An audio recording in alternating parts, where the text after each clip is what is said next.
Assalamualaikum warahmatullahi wabarakatuh. Kembali lagi di Brilliant 4.5. Di sini kita akan membahas mata kuliah MKPK, metode kuantitatif pengambilan keputusan.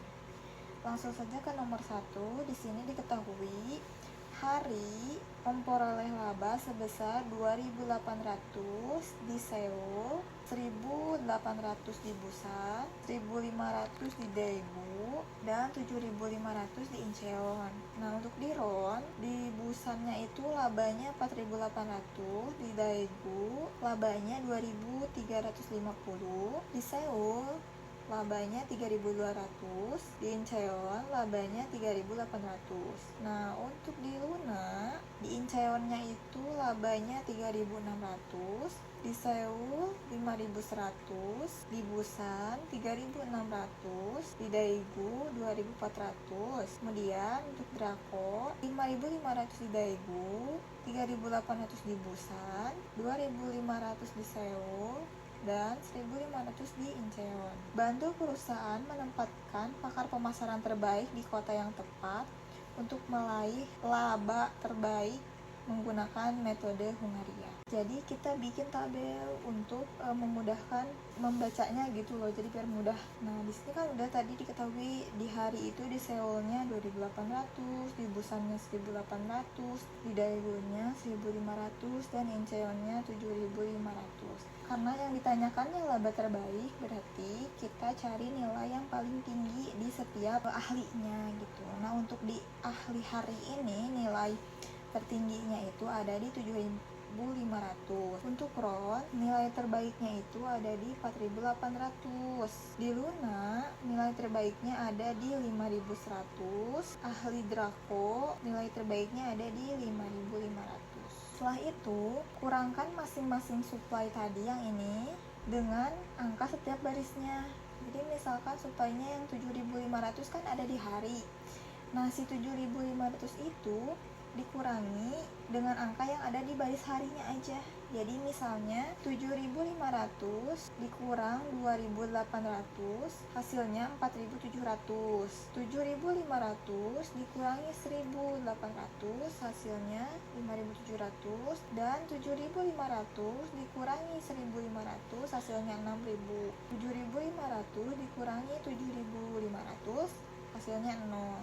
Terusnya begitu sampai ke Drako. Nilai yang optimalnya itu ada di hari, di Incheon, RON, di Busan, Luna, di Seoul, dan Drako di Daegu. Nilai 00 ini itu berarti sudah optimal. Nah, jadi hari di kota Incheon nilainya itu 7.500 karena yang optimalnya ada di kota Incheon. Untuk di RON, kota Busan, nilainya 4.800. Luna di Seoul nilainya 5.100, dan Drako di Daegu hasilnya 5.500. Jadi kesimpulannya, hari ditempatkan di Incheon, RON ditempatkan di Busan, Luna ditempatkan di Seoul, dan Drako ditempatkan di Daegu. Selanjutnya, untuk soal nomor 2 itu ada materi tentang biaya transportasi. Nah, untuk soal terlampir, kemudian kita tulis apa saja yang diketahuinya. Yang pertama itu ada jumlah permintaannya, yang dimana jumlah permintaan kita akan tulis di sebelah sini. Itu diketahui masing-masing ada 7.000 unit, 9.000, dan juga 18.000 unit. Kemudian, kita juga mengetahui kapasitasnya.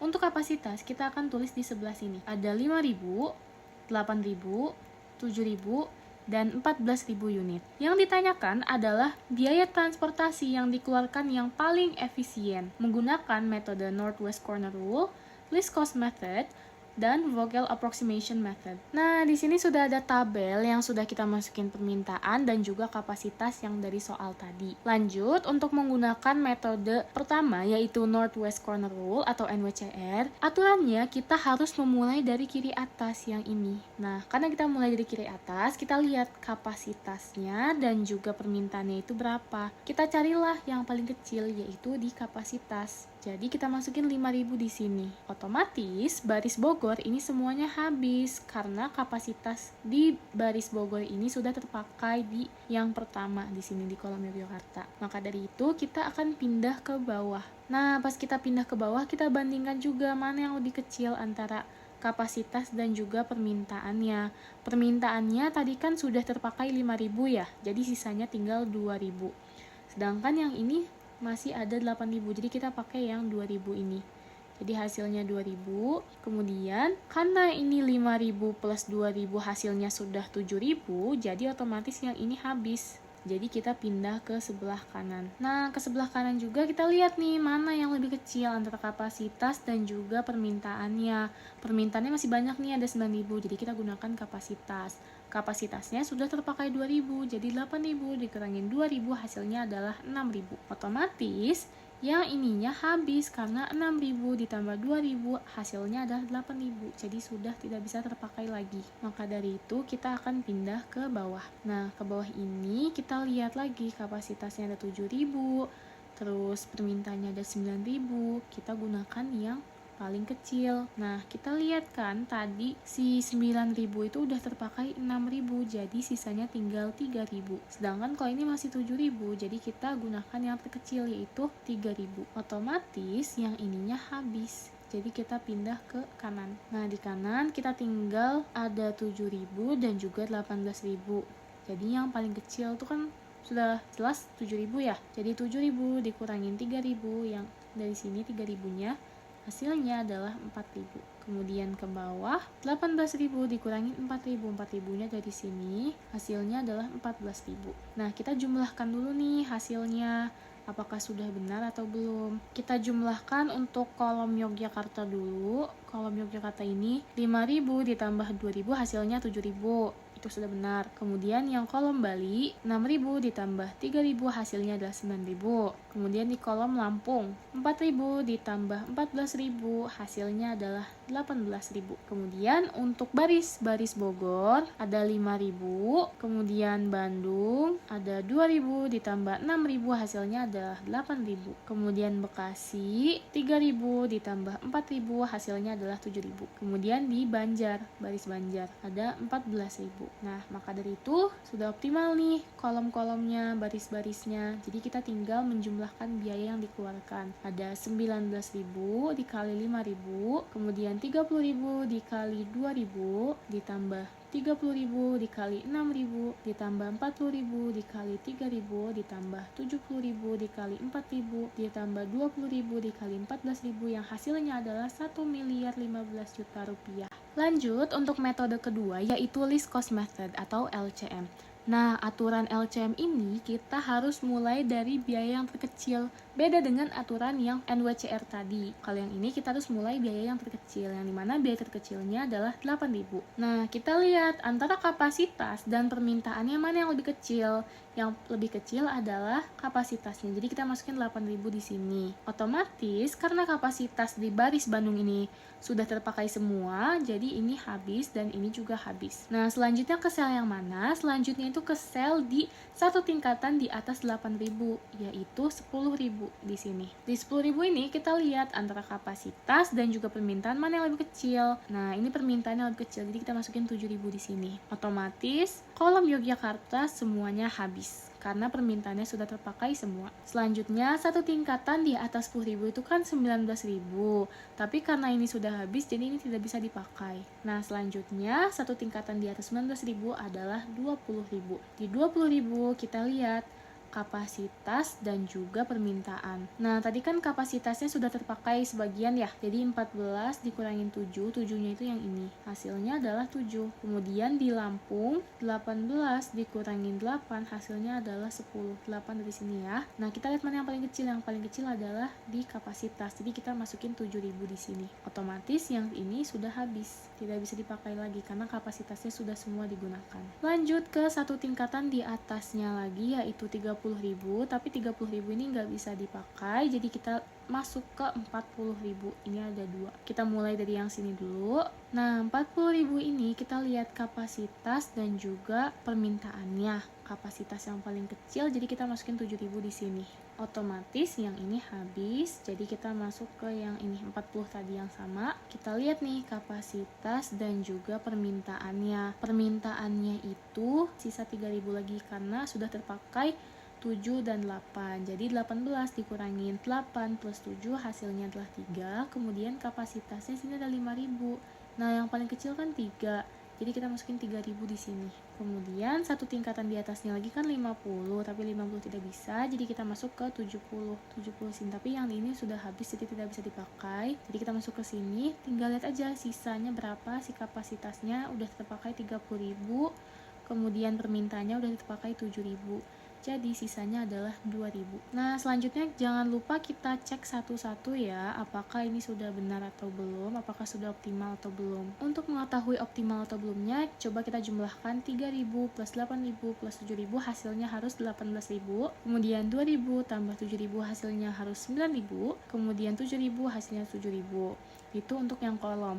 Sekarang untuk yang baris. Untuk yang baris, 2.000 ditambah 3.000 hasilnya harus 5.000. Kemudian ini 8.000, kemudian ini 7.000, kemudian ini 7.000 plus 7.000 hasilnya harus 14.000. Jawaban kita sudah optimal, jadi kita tinggal menghitung biaya yang dikeluarkannya itu berapa. Jadi 70.000 dikali 2.000 ditambah 40.000 dikali 3.000 ditambah 8.000 dikali 8.000 ditambah 40.000 dikali 7.000 ditambah 10.000 dikali 7.000 ditambah 20.000 dikali 7.000 hasilnya adalah 814 juta rupiah. Oke, ke metode selanjutnya yaitu ada Vogel's Approximate Method atau VAM. Nah, di metode ini kita harus menghitung selisih-selisihnya dulu, ada di kolom dan juga baris. Misal, di sini kolomnya ada kolom Yogyakarta, Bali, dan juga Lampung. Kita cari selisihnya. Selisihnya itu antara angka yang terkecil di kolomnya dengan satu tingkatan angka di atasnya yaitu 19.000. Jadi yang untuk Yogyakarta di sini 19.000 dikurangin 10.000 hasilnya adalah 9.000. Kemudian untuk yang kolom Bali di sini ada 30.000 dan juga 40.000. Jadi selisihnya adalah 10.000. Kemudian di kolom Lampung ada 8.000 dan juga 20.000. Selisihnya adalah 12.000. Nah, kita sudah mendapatkan selisih untuk kolomnya. Sekarang kita cari di selisih untuk barisnya, ada Bogor, Bandung, Bekasi, dan juga Banjar. Nah, untuk Bogor ini ada di 19.000 dan juga 40.000. Selisihnya hasilnya adalah 21.000. Kemudian di baris Bandung itu ada 8.000 dan juga 30.000 yang hasilnya adalah 22.000. Kemudian untuk yang Bekasi itu ada di 40.000 dikurangin 50.000 hasilnya adalah 10.000. Kemudian untuk Banjar itu ada di 10.000 dan juga 20.000. Selisihnya itu 10.000. Nah, dari jawaban ini kita lihat mana selisih yang terbesar. Selisih yang terbesar ini ada di sini, 22.000 di baris Bandung. Nah, kemudian kita tinggal isi aja di biaya yang terkecil dulu di sini, yaitu di 8.000. Di 8.000 ini kita lihat kapasitasnya dan juga permintaannya mana lebih kecil yaitu kapasitas, jadi kita masukin 8.000 di sini. Kemudian setelah ini kalian bebas untuk mengisi di kolom manapun. Di sini aku nulis di sini yaitu 10.000 karena 8.000-nya itu sudah dipakai di sini. Kemudian aku juga ngisi di sini yaitu sebesar 7.000 karena lihat dari kapasitas dan juga permintaannya. Kemudian di sininya aku isi 2.000 karena 9.000 dikurangi 7.000 sisanya 2.000. Kemudian aku isi yang ini 2.000 juga karena di sini udah terpakai 10.000 dan 2.000, sisanya tinggal 2.000 lagi. Nah, tinggal isi yang ini 5.000, kapasitasnya 5.000, sisa permintaannya juga 5.000. Kemudian karena selnya sudah optimal, kita tinggal jumlahkan biaya yang dikeluarkan. Biaya yang dikeluarkan di sini yaitu 19.000 dikali 5.000 ditambah 8.000 dikali 8.000 ditambah 40.000 dikali 7.000 ditambah 10.000 dikali 2.000 ditambah 60.000 dikali 2.000 ditambah 20.000 dikali 10.000 yang hasilnya adalah 779 juta rupiah. Nah, dari ketiga metode ini bisa kita simpulkan bahwa metode yang paling mengeluarkan biaya yang paling efisien yaitu dengan metode VAM. Langsung ke nomor 4, Ravenclaw adalah distributor buah-buahan di daerah Lembang. Dalam satu hari setidaknya ada 24 truk buah yang datang untuk membeli buah-buahan dari Ravenclaw. Kedatangan berdasarkan distribusi Poisson. Jam kerja Ravenclaw adalah 8 jam dan ada satu orang pekerja untuk mengangkut buah ke dalam truk. Pekerja tersebut dapat mengangkut buah ke dalam setiap truk rata-rata 12 menit.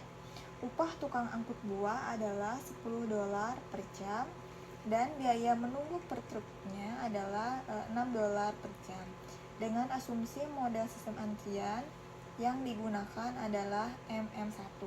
Nah, di soal kan udah diketahui waktu kedatangannya itu 24 truk.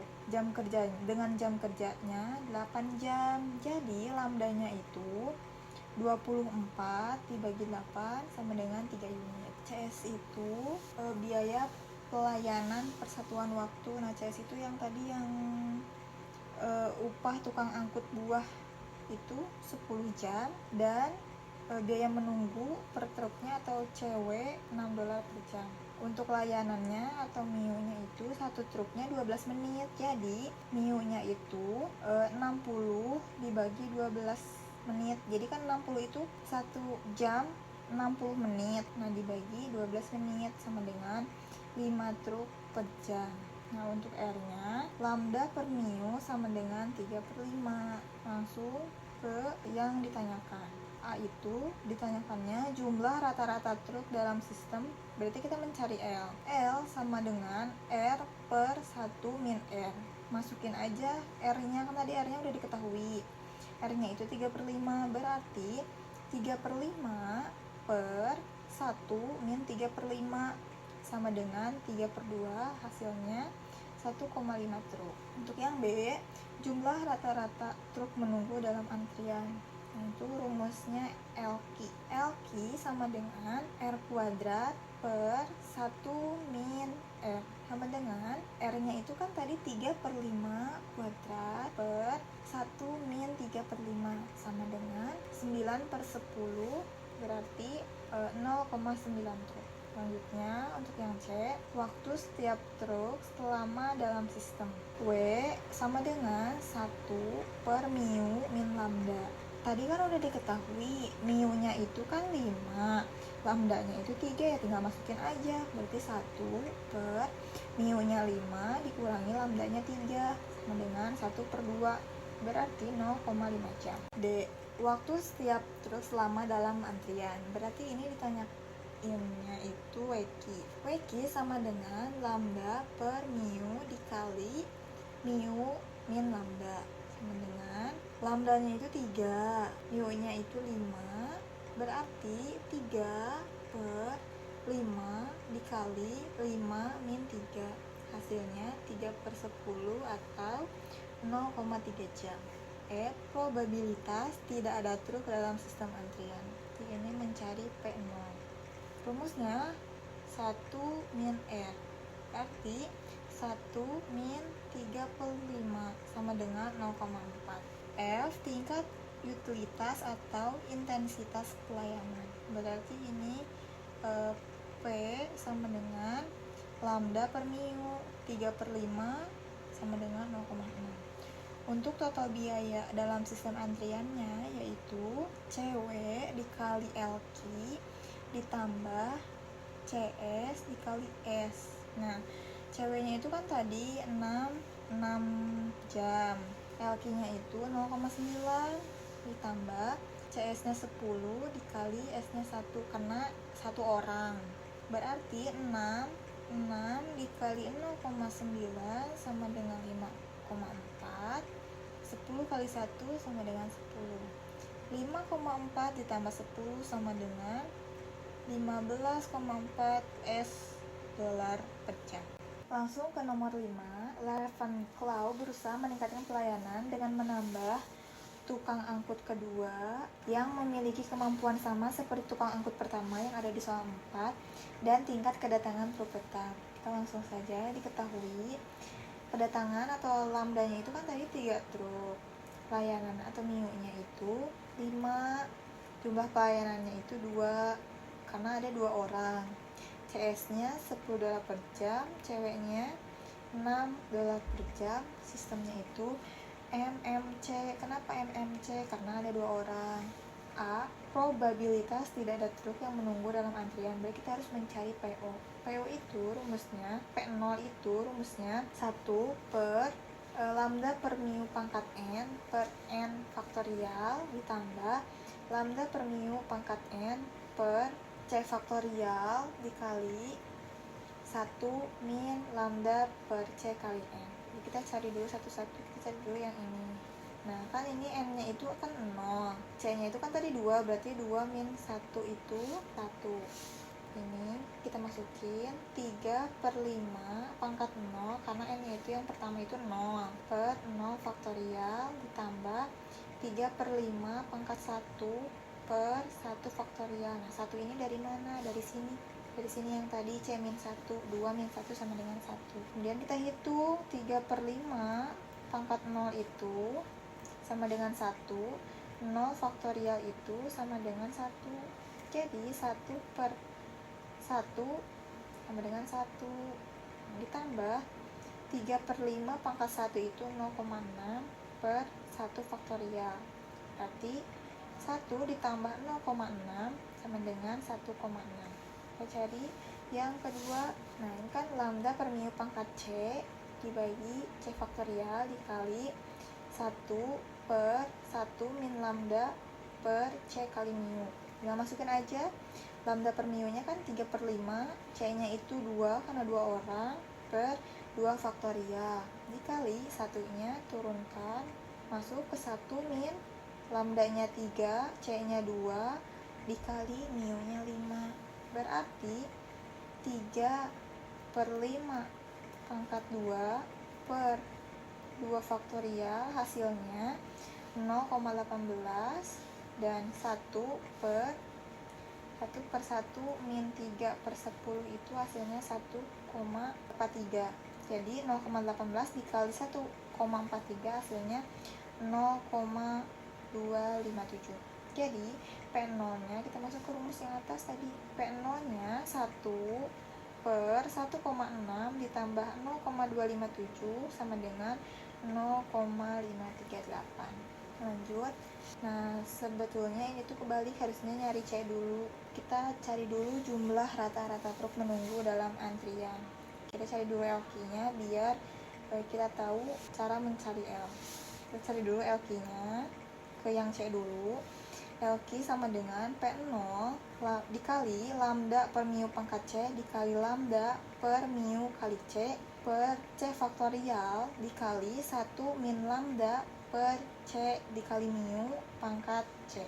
Kita masukin tadi P0 nya 0,538, masukin dikali 3 per 5, itu kan lambda per mu, C nya 2 dikali lambda nya 3 per 5 dikali 2 per C nya itu 2 dikali 1 min 3 per 2 kali 5 pangkat 2. Kita turunkan 0,53 dikali 0,36 dikali 0,3 per 2 faktorial dikali 0,49, dan turunkan 0,36 dikali 0,3 hasilnya 1,108, 2 faktorial dikali 0,49 hasilnya 0,98.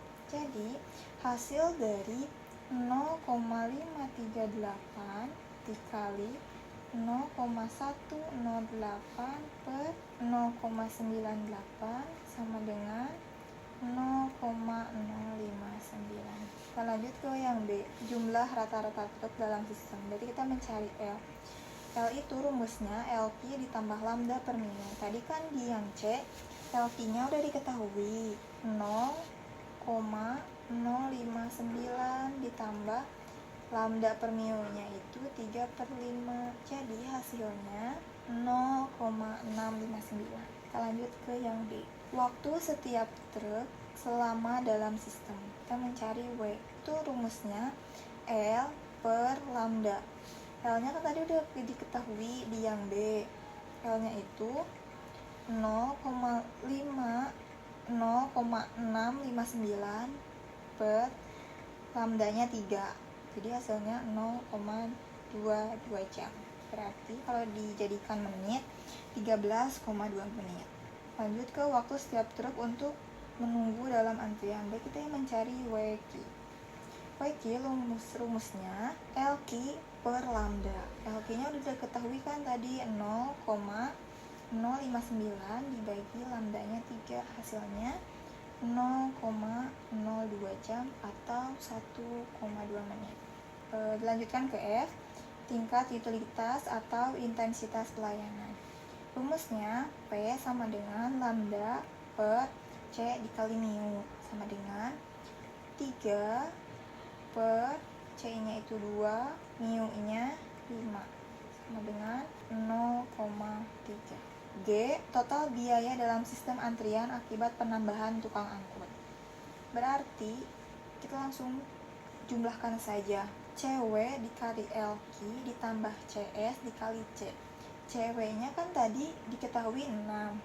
LQ-nya itu 0,059 ditambah CS-nya 10, C-nya 2 karena 2 orang. Hasil dari 6 dikali 0,059 itu 0,354 dan 10 dikali 2 sama dengan 20. 0,354 ditambah 20 sama dengan 20,354 US dollar. Sekian penjelasan dari kami. Wassalamualaikum warahmatullahi wabarakatuh.